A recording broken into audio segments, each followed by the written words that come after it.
ஜனாதிபதி தலைமையில் யாழ்ப்பாணத்திலே நடைபெற்ற மாவட்ட ஒருங்கிணைப்பு குழு கூட்டத்திலே தமிழ் மக்களினுடைய அபிலாஷைகளுக்கு முரணான எதிரான பல விடயங்கள் கதைக்கப்பட்டிருக்கிறது. அதுவும் வேதனையான விடயம்.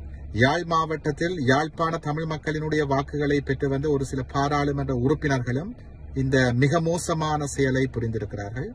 அதிலும் ஒரு பாராளுமன்ற உறுப்பினர் சொல்லியிருக்கிறார், காணாமலாக்கப்பட்ட உறவுகளுக்கு நட்டஈடு வழங்கப்பட வேண்டும் என்றும், தையிட்டியிலே தனியார் காணிகளை ஆக்கிரமித்து அமைக்கப்பட்டிருக்கின்ற சட்டவிரோத விகாரையை அகற்றுவதற்கு பதிலாக மக்களுக்கு மாற்று காணிகளை வழங்க வேண்டும் என்றும் சொல்லியிருக்கிறார்.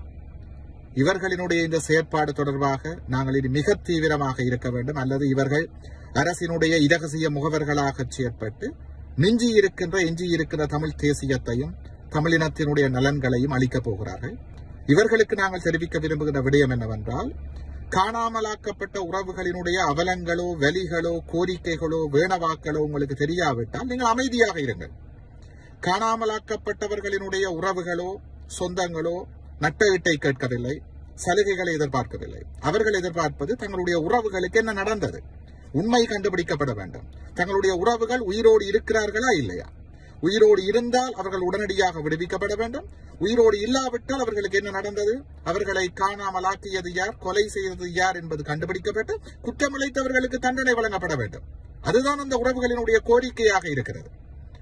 தையிட்டியிலே தமிழ் மக்களுக்கு சொந்தமான சட்டவிரோதமாக தமிழ் மக்களுக்கு சொந்தமான காணிகளை ஆக்கிரமித்துத்தான் சட்டவிரோதமாக அங்கே விகாரை கட்டப்பட்டிருக்கிறது. தமிழ் மக்கள் மாற்று காணிகளை கேட்கவில்லை. அந்த உறவுகளோடு நாங்கள் தொடர்பில் தான் இருக்கிறோம்.